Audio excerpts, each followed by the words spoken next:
గుండె నిండా గుడిగంటలు June 21 episode. Balu తరపున నిలబడ్డ శృతి. శోభన స్కెచ్లో ఇరుక్కున్న ముళ్ళకంప.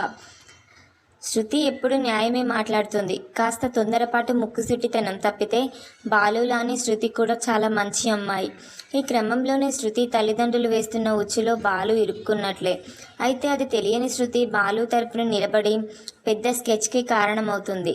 అసలు ఏం జరిగింది, ఆ వివరాలన్నీ ఇప్పుడు చూద్దాం. శృతి పుస్తలతాడు మార్చే ఫంక్షన్ని అడ్డుపెట్టుకొని సత్యం కుటుంబాన్ని ముక్కలు చేస్తాను అని శోభన ఆల్రెడీ తన భర్త సురేంద్రతో చెప్పింది. ఆ దిశగాను అడుగులు వేస్తుంది. ఈ క్రమంలోనే శృతికి తెలియకుండానే శోభన ప్లాన్కి సాయం చేసింది. బాలు మీనాల తరపున నిలబడిన శృతి రేపు శోభన కోరుకు రచ్చ జరిగిన తర్వాత ఎలా మారుతుందో తెలియాల్సి ఉంది. అసలు ఏం జరిగిందో ప్రోమోలో చూద్దాం. Latest promo highlights. శోభన మళ్ళీ సత్యం ఇంటికి వచ్చింది. ప్రభావతితో మాట్లాడింది. బాలు ఈ ఫంక్షన్కి రాకూడదు, బాలు ఈ ఫంక్షన్కి రాకుండా చూడాల్సిన బాధ్యత ఇక మీదే అంటుంది. ప్రభావతి మొదట షాక్ అవుతుంది, కానీ సరే అని ఒప్పుకున్నట్లు ఉంది. సత్యం మీనాల ముందు పంచాయతీ పెట్టింది. బాలుగాడు వచ్చి అక్కడ గొడవ చేస్తాడు, వాళ్ళ పరువు కూడా పోతుంది, అందరిలో మన పరువు పోతుంది అంటుంది ప్రభావతి. ఇంతలో వస్తాడు. ఏంటి నాన్న, అమ్మ ఏదో పరువు గురించి గౌరవం గురించి మాట్లాడుతుంది అంటాడు వెటకారంగా. అప్పుడే మీనా బాలుతో శృతి వాళ్ళ ఫంక్షన్కి మీరు రాకూడదంట అంటుంది.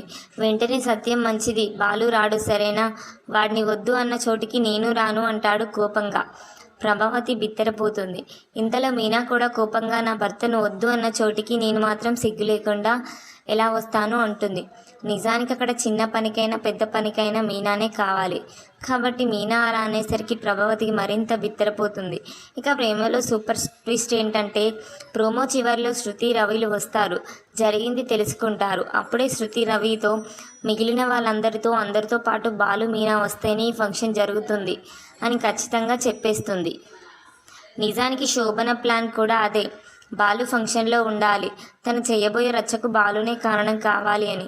శృతి బాలు మీనాల తరపున నిలబడి ఇప్పుడు అదే కండిషన్ పెట్టింది. కాబట్టి ఫంక్షన్కి బాలు ఖచ్చితంగా వస్తాడు, రచ్చకు కారణమవుతాడు. చివరిలో శోభనకు మంచి అవకాశం ఏంటంటే బాలుని తీసుకుని రావద్దు అని చెప్పినా తీసుకొచ్చారు. ఇప్పుడు చూడండి ఏమైందో అంటుంది కాబోలు. మరిన్ని వివరాలు తర్వాయి భాగంలో చూద్దాం.